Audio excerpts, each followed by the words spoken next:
সংসদ সদস্য পদ থেকে সোহেল তাজের পদত্যাগের পরই গাজীপুর ৪ কাপাসিয়া আসনের উপনির্বাচন নিয়ে শুরু হয় আলোচনা।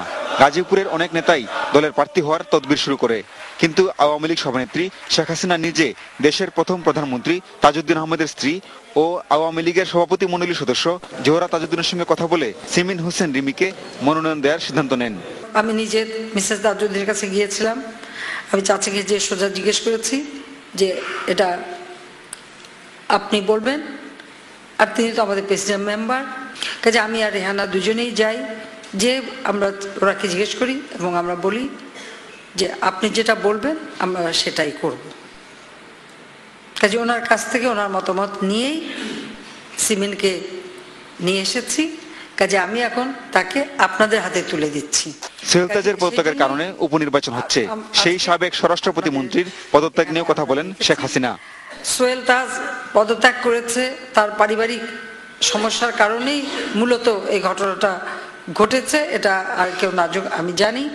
কাজেই আপনারা একসময় তার জন্য কাজ করেছেন, তাকে জয়ী করেছেন, তাকে আমরা মন্ত্রীও করেছিলাম।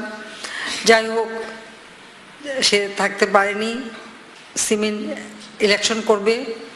আপনারা এ কথাই মনে রাখবেন সবসময় যে তাজউদ্দিন সাহেব বাংলাদেশের প্রথম প্রধানমন্ত্রী।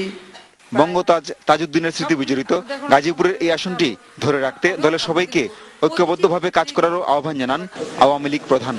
শহীদ তাজউদ্দিন আহমদ সাহেবের কন্যা সিমিন হোসেন রিমিকে আমরা মনোনয়ন দিয়েছি। এখানে আপনাদেরকে আমি এটুকু অনুরোধ করব যে সকলে মিলে কাজ করতে হবে যাতে করে তাজউদ্দিন সাহেবের স্মৃতিঘেরা এই সিট যেন আমরা ধরে রাখতে পারি। আগামী ৩০ সেপ্টেম্বরে অনুষ্ঠিত এই উপনির্বাচনে আওয়ামী লীগের সমন্বয়কারী দায়িত্ব পালন করবেন দলের উপদেষ্টা তুফাইল আহমেদ। প্রার্থী সিমিন হোসেন রিমিও সবার সহযোগিতা কামনা করেন। আমি চাই আপনারা সবাই আমার জন্য কাজ করবেন। Pinaki Talukdar, ATN news, Dhaka. একেবারে